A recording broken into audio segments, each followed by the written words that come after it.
कदम उनके ही लड़खड़ाते हैं जो मंजिल की तलाश में निकलते हैं।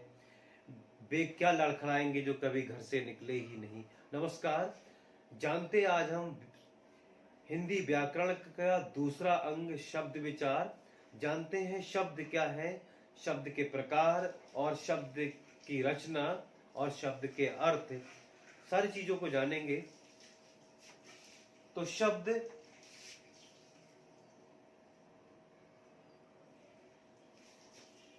अक्षरों या वर्णों के सार्थक मेल को शब्द कहते हैं।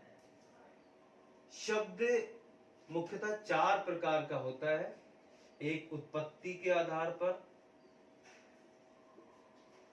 दूसरा रचना के आधार पर फॉर्मेशन, तीसरा प्रयोग और चौथा अर्थ के आधार पर।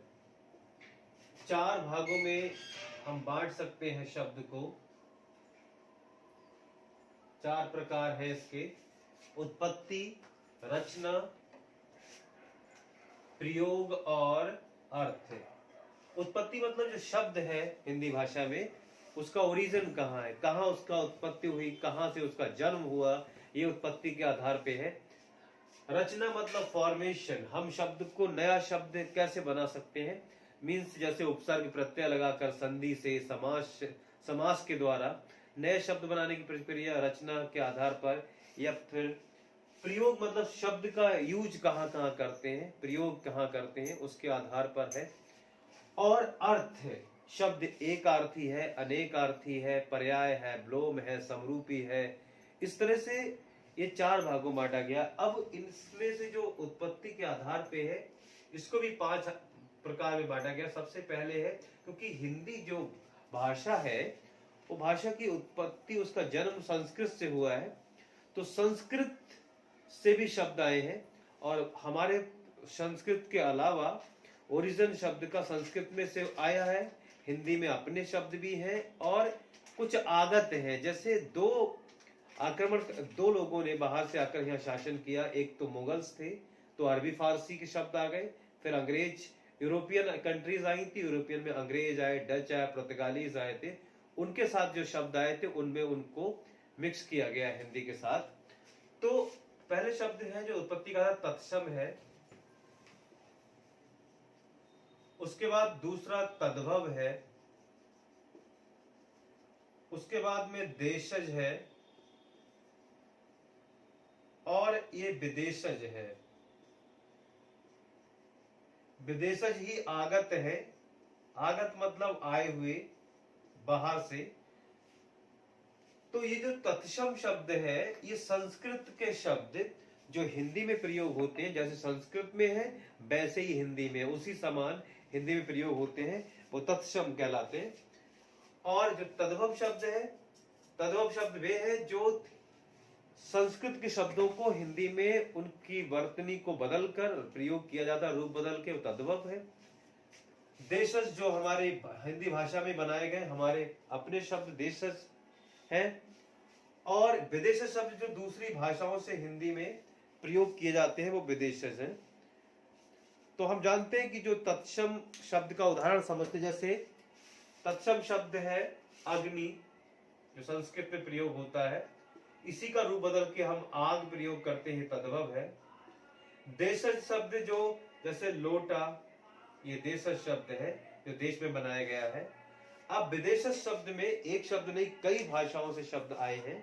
जैसे हम एग्जाम्पल से देखते हैं, तो जैसे अरबी का शब्द है,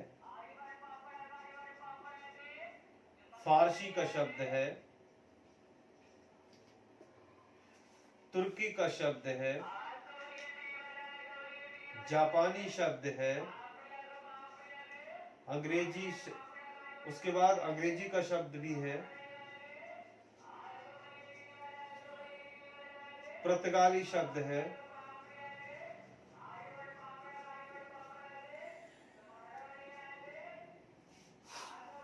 अब अरबी में जैसे तारीख है, तारीख शब्द जो है अरबी शब्द है। फारसी शब्द जैसे हिंदी है, हिंदी शब्द फारसी का है। चेहरा शब्द फारसी का है। और तुर्की, जैसे उर्दू शब्द जो है, उर्दू भाषा में, उर्दू है जो भाषा, वो उर्दू तुर्की का है। जापानी जैसे रिक्शा है। अंग्रेजी शब्द जैसे हमारा आपका स्कूल शब्द है, ये अंग्रेजी का ही है, हिंदी में लिखते हैं। पुर्तगाली शब्द जैसे तौलिया शब्द है, तौलिया, ये पुर्तगाली शब्द है। इसके अलावा भी और कुछ शब्द हैं जो विदेशी आगत है, उसमें हम बताते हैं। इनके अलावा भी शब्द है विदेशी, वो जैसे हमारा डच है और फ्रांसीसी है, और भी शब्द है जैसे डच और फ्रांसीसी है।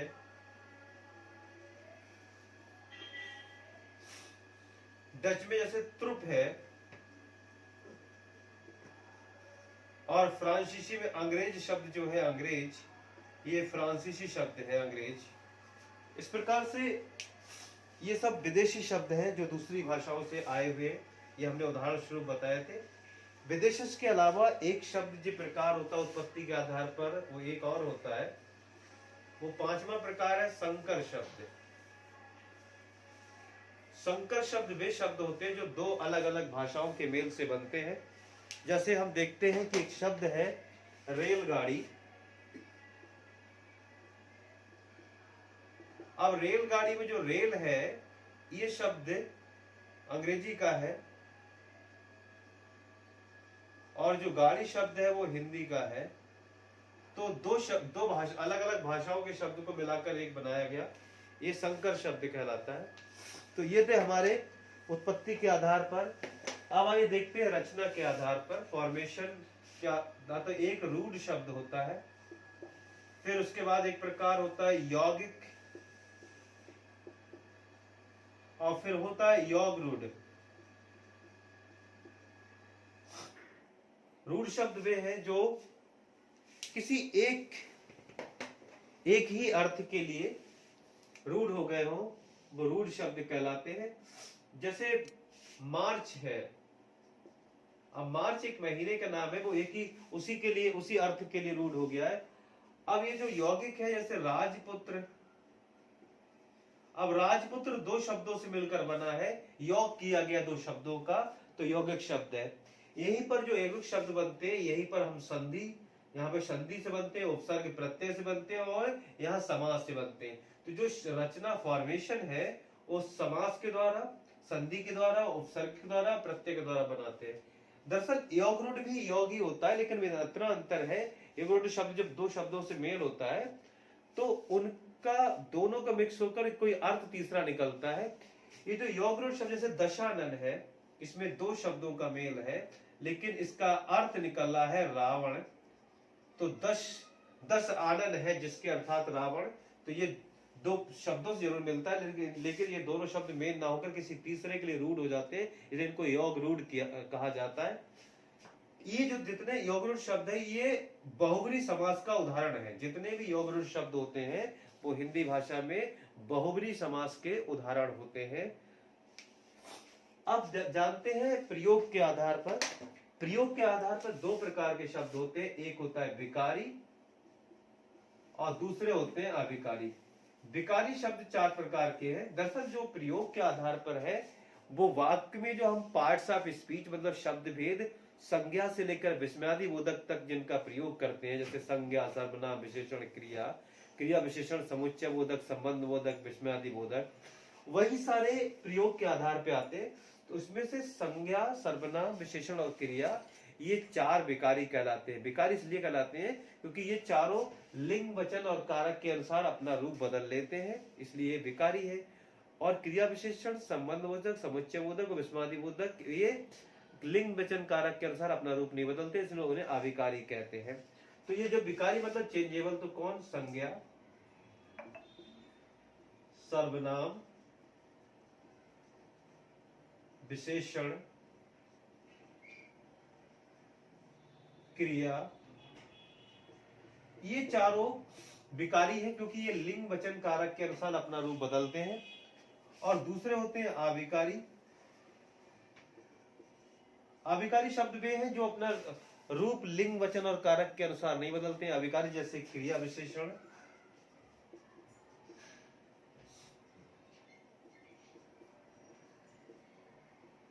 संबंध बोधक,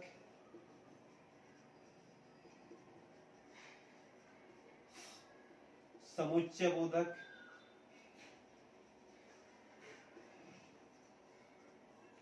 और विस्मय, विस्मयादि बोधक, ये चार प्रकार विकारी, चार विकारी। तो ये पूरा पार्ट्स ऑफ स्पीच जो 8 प्रकार के होते हैं, वो शब्दभेद वो सब इसी में आते हैं। तो संज्ञा जैसे रवि, सर्वनाम मैं जैसे विशेषण अच्छा, और क्रिया जैसे लिखना,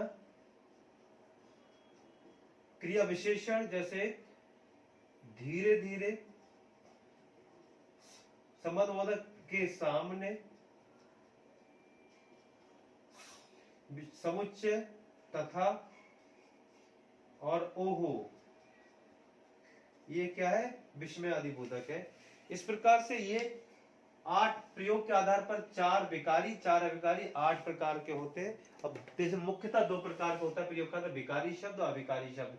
विकारी शब्द भी 4 प्रकार के होते हैं और अविकारी भी 4 प्रकार के होते हैं। तो विकारी 1 2 3 4, अविकारी भी 1 2 3 और 4। और मुख्यतः कितने प्रकार होते हैं प्रयोग के आधार पर? 2, रचना के आधार पर 3, और ये उत्पत्ति के आधार पर 5 मुख्य प्रकार। अब देखते हैं अर्थ के आधार पर शब्द, मतलब शब्द का अर्थ कैसे निकलता है। तो एक होता है एक आर्थी, फिर होते हैं अनेक आर्थी, और होते हैं पर्यायवाची, फिर होते हैं विलोम,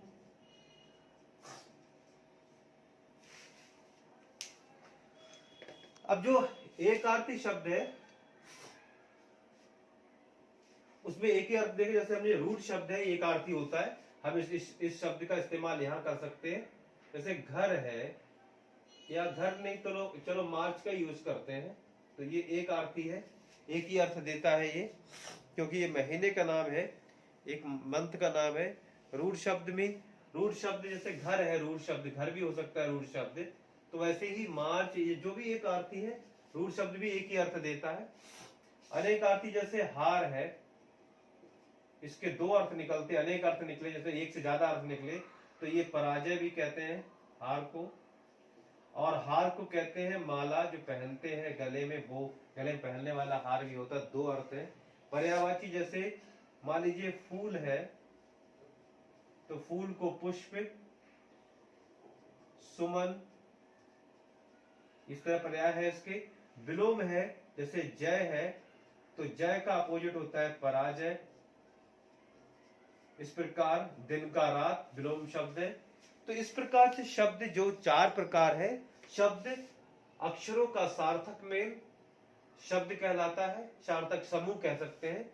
शब्दों, वर्णों या अक्षरों का सार्थक समूह, जो समूह है वो समूह क्या कहलाता है? शब्द कहलाता है। शब्द मुख्यतः 4 प्रकार के होते हैं, उत्पत्ति, रचना, प्रयोग और अर्थ के आधार पर। उत्पत्ति के आधार पर 5, तत्सम, तद्भव, देशज, विदेशज और संकर शब्द। रचना के आधार पर रूढ़, यौगिक, योग रूढ़। प्रयोग के आधार पर मुख्यतः 2 प्रकार के होते हैं, विकारी और अविकारी। विकारी मतलब जो बदल जाए लिंग वचन कारक के अनुसार, संज्ञा, सर्वनाम, विशेषण, क्रिया। अविकारी शब्द क्रिया विशेषण, संबंध बोधक, समुच्चय बोधक, विस्मादि बोधक। तो 4 विकारी और 4 प्रकार के अविकारी। अर्थ के आधार पर एक आर्थी जो एक अर्थ दे, अनेकार्थी एक से ज्यादा अर्थ दे शब्द, और पर्यायवाची जिनके एक ही अर्थ के लिए कई शब्दों का प्रयोग हो, एक ही वो पर्यायवाची, और विलोम एक दूसरे का अपोजिट। तो ये थे शब्द विचार, जो व्याकरण का दूसरा अंग है, शब्द विचार। शब्द अब हम आगे एक एक करके इनको विस्तार से जानेंगे। तत्सम तद्भव शब्दों में को कौन कौन से होते हैं, किस तरह तत्सम से तद्भव बनाया जाता है। उसी प्रकार से विदेश शब्द में कौन कौन सी भाषा से कितने शब्द हिंदी में प्रयोग होते हैं, ये सब जानेंगे अगले क्लास में। तब तक के लिए धन्यवाद। अगर हमारे टीचिंग पसंद आए, समझ में आए तो हमें अप्रिशिएट करें, शेयर करें, सब्सक्राइब करें, लाइक करें। धन्यवाद। जय हिंद।